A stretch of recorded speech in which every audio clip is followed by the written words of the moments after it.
नमस्कार दोस्तों, स्वागत है आपका अपने channel Kids Play to Junior Classes में। आज की इस क्लास में हम कवर करने वाले हैं क्लास 6 का चैप्टर 5 शरीर में गति का पार्ट सेकंड या 2। तो इसके अंतर्गत हम जो टॉपिक कवर करने वाले हैं टॉपिक कुछ इस प्रकार से हैं। संधि के बारे में पढ़ेंगे और संधि के जो विभिन्न प्रकार हैं उनके बारे में भी हम पढ़ने वाले हैं। कंदुक खल्लका संधि, धुराग संधि, हिंज संधि और जो अचल संधि हैं उनके बारे में हम पढ़ेंगे। तो चलिए शुरू करते हैं संधि के बारे में, जो अपना टॉपिक है आज का उसको। तो क्या आपने ध्यान दिया है कि हम शरीर के जो विभिन्न भाग हैं उनको उसी स्थान से मोड़ या घुमा पाते हैं जहाँ पर दो हिस्से एक दूसरे से जुड़े होते हैं। हाँ, हमने अभी तक अनुभव किया है या ध्यान दिया है कि शरीर का जो भी कोई विभिन्न भाग होते हैं तो हम उसी स्थान से मोड़ पाते हैं जहाँ वो दो हिस्से एक दूसरे से जुड़े होते हैं। जैसे इधर से हम मोड़ पाते हैं इसको, इधर से भी हम थोड़ा बहुत मोड़ पाते हैं इसको, और जो पैर हैं जो इधर से मोड़ पाते हैं हम इनको और जहाँ से जो भाग जुड़े होते हैं एक दूसरे से उन्हीं को हम मोड़ पाते हैं थोड़ा बहुत। आगे देखेंगे कि उदाहरण के लिए जैसे उदाहरण के लिए आप देखेंगे कोहनी है, कंधा है अथवा गर्दन। तो आप इसमें ये कंधों से भी इसमें जुड़ा होता है, गर्दन से भी इसमें जुड़ा होता है और आपके जो कोहनी है उससे भी आपका जुड़ाव होता है। आगे देखेंगे इन स्थानों को किस नाम से जाना जाता है। तो इन स्थानों को कहते हैं आप संधि कहते हैं। जहाँ पर जैसे जो शरीर के दो हिस्से होते हैं एक दूसरे से जुड़े होते हैं तो इस स्थान को क्या कहते हैं, संधि कहते हैं। यदि हमारे शरीर में कोई संधि नहीं होती तो आपके विचार में क्या हमारे लिए किसी भी प्रकार की गति करना संभव हो पाता? नहीं। तो अगर यदि हमारे शरीर में किसी प्रकार की कोई संधि नहीं होती तो संभवतः हमें जो विचार आता है कि हम किसी प्रकार की गति नहीं कर पाते।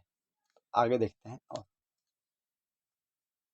तो संधि के बारे में देख लेते हैं। तो आगे देखेंगे अस्थियों के बारे में, अस्थि क्या होते हैं।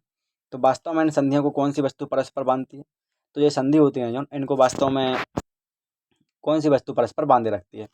तो अपनी अंगुली द्वारा अपने सिर पर, चेहरे पर, गर्दन पर या नाक पर या कान या कंधे के पीछे या हाथ, पैर या उंगली या पाद उंगलियों को दबाइए।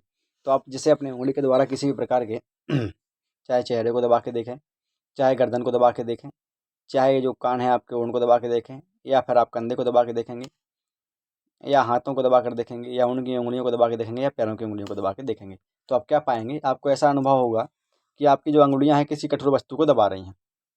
हाँ, ऐसा अनुभव होगा क्योंकि जैसे ही आप हाथ की उंगलियों से अपन देखेंगे कुछ भी, कि आप जैसे खोपड़ी को टच करेंगे तो आप देख पाएंगे, कूल्हे को भी टच करेंगे तो भी, और किसी प्रकार का कोई भी मांसपेशियाँ वगैरह, तो आप क्या अनुभव करेंगे कि हम कोई कठोर वस्तु को दबा रहे हैं। ये कठोर संरचनाएं क्या होती हैं? ये कठोर संरचनाएं जो होती हैं यही अस्थियाँ होती हैं। ये क्या कहलाती हैं? हड्डी कहलाती हैं। सब अलग अलग जो हैं, अपने जो कंकाल बना हुआ है, मानव कंकाल किससे बना हुआ है? हड्डियों से मिलकर बना हुआ है। जैसे अपने जैसे आप अंगुली से दबा रहे थे उस वो की किसकी बनी है? वो भी हड्डी की बनी हुई है। जैसे आप देख पाएंगे हड्डी है क्या है। और आगे देखेंगे तो आपने शरीर के अन्य भागों में इस प्रक्रिया को दोहराइए और देखेंगे आप, जब ऐसा करेंगे आपके शरीर के विभिन्न भागों में आप टच करके देखेंगे या छू के देखेंगे तो आप देखेंगे भाई इतनी सारी अस्थियाँ हैं। तो ये क्लियर है कि जो मानव कंकाल होता है, मानव शरीर होता है, तो उसमें 206 हड्डियाँ होती हैं। तो इसमें आप विभिन्न स्थानों पर, विभिन्न भागों में अलग अलग स्थानों पर अलग अलग संख्या में हड्डियाँ देखेंगे। आगे देखते हैं हम कंदुक खल्लका संधि के बारे में। संधि का जो पहला प्रकार है कंदुक खल्लका संधि।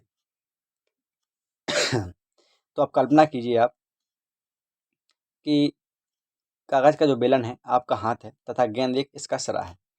तो कागज़ का एक बेलन है जो आपका क्या है, आपका हाथ है, और गेंद इसका क्या है, एक सिरा है। तो कटोरी कंधे के उस भाग के समान होती है जिससे आपका हाथ जुड़ा है। एक अस्थि का गेंद वाला गोल हिस्सा दूसरी अस्थि की कटोरी रूपी गुहिका में धंसा हुआ होता है। इस प्रकार की संधि को क्या कहते हैं आप, जो दिशाओं में गति प्रदान करते हैं। तो जो कंदुक खल्लका संधि होती हैं वो क्या करती हैं कि सभी दिशाओं में गति प्रदान करने के काम आते हैं। तो आप इसमें देख पा रहे होंगे कि इसमें जो आपकी जांग की जो, ये कहाँ का दृश्य है, ये आपका जांग का दृश्य है इधर का।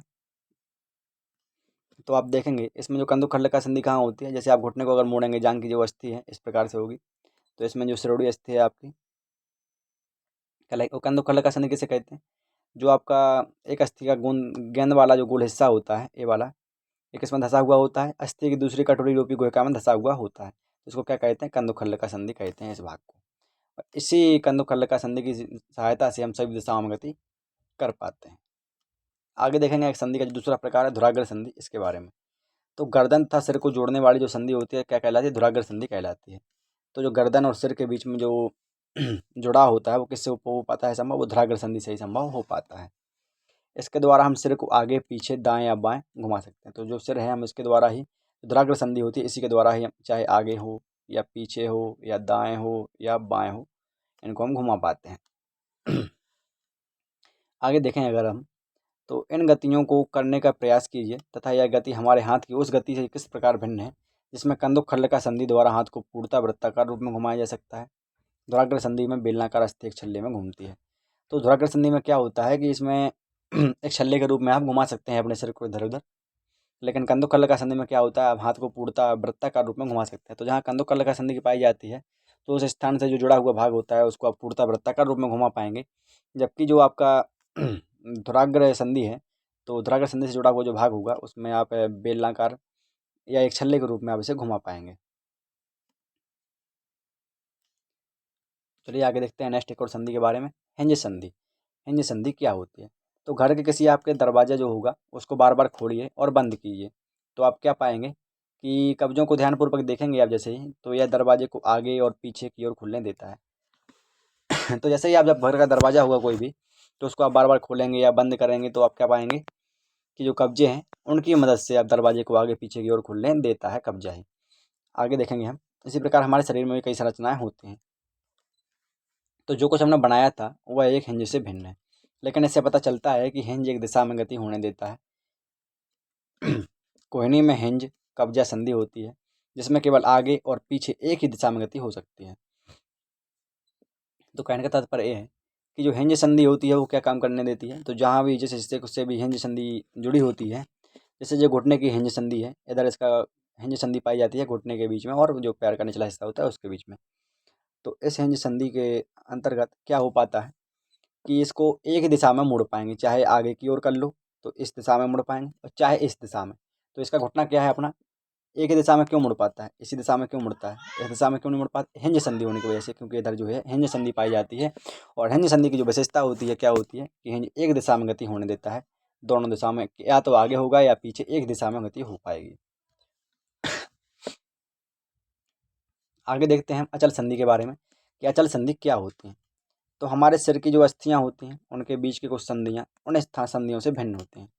तो हमारे सिर की जो अस्थियां होती हैं बीच की, उसके बीच की कुछ संधियां जो होती हैं इसकी, तो क्या होती हैं, वो विभिन्न प्रकार से उन संधियों से भिन्न होती हैं जिनकी चर्चा हमने अब तक की है। जैसे जो दुराग्र संधि थी या हिंज संधि थी या कंदुखल्लका संधि थी, तो उस संधियों से जो भिन्न होती हैं, जो हमारे सिर की जो अस्थियों के बीच को संधियां पाई जाती हैं वो, तो ये अस्थियां इन संधियों पर हिल नहीं सकती हैं, ऐसी संधियों को अचल संधि कहते हैं।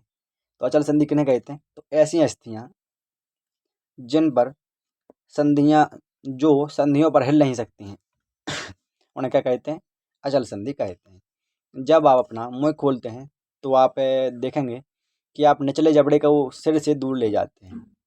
अब अपने ऊपरी जबड़े को हिलाने का प्रयास कीजिए, क्या आप इसे गति दे पाते हैं? ऊपरी जबड़े एवं कपाल के मध्य अचल संधि है। तो इसमें कहना क्या चाह रहा है वो कि जो आपका सिर है, तो इस सिर में होता क्या है कि आपके सिर में इधर अचल संधियां पाई जाती हैं इसकी हड्डियों के बीच या अस्थियों के बीच, जिसके कारण आप जो है इसको आप हिला नहीं सकते हैं, ना कुछ भी इसमें जो गति है कुछ भी नहीं कर सकते हैं, क्योंकि इसमें जो है क्या कौन सी संधि पाई जाती है, अचल संधि। और अचल संधि की विशेषता क्या होती है कि वो उसके जिन अस्थियों के बीच में होती हैं अचल संधियाँ, वो उनको अस्थियों को हिलने नहीं देती हैं। तो आगे देखेंगे, इसका जो उदाहरण था इस प्रकार से था कि आपको जो जबड़ा है, आपको जबड़े को जो सिर से अलग करेंगे आप, तो क्या आप जैसे ऐसा कर सकते हैं कि सिर के ऊपर वाले हिस्से को अलग कर दें, ऊपर थोड़ा उठा सकें? नहीं उठा पाएंगे। आपको अगर जबड़े को सिर से अलग करना है तो क्या करेंगे, आप नीचे वाले हिस्से को जबड़े को ही अलग करेंगे इतने भाग को, तो जिससे आप खाना खा सकेंगे या मुंह खोल सकेंगे अपना। तो इसमें क्या होता है कि आप अपने ऊपरी जबड़े को हिलाने का प्रयास करेंगे तो नहीं हिलेगा, क्योंकि इसमें क्या होता है, इधर इतने भाग में अचल संधि पाई जाती है इस वाले भाग में, लेकिन जो इधर नीचे वाला हिस्सा जो है जबड़े वाला, इसमें नहीं पाई जाती है। तो हमने केवल कुछ संधियों की ही चर्चा की है जो हमारी अस्थियों को एक दूसरे से जोड़ती हैं। आगे हम पढ़ेंगे क्लास 6 का जो चैप्टर 5 है, इसके शरीर में गति, इसका जो पार्ट 3 है कंकाल तंत्र, इसके बारे में हम अगली क्लासेस में पढ़ेंगे। तो इससे पिछले वाली जो वीडियो थी पार्ट 1 में हमने उसमें पढ़ा था शरीर में गति के बारे में, और पार्ट 2 जो है उसमें पढ़ा है हमने विभिन्न संधियों के बारे में। लेकिन अब जो पार्ट 3 है उसमें हम कंकाल तंत्र का अध्ययन करेंगे, तो आप लोग ज़रूर वीडियो देखें ताकि आपका जो अपना चैप्टर है कंकाल तंत्र वो कवर हो सके।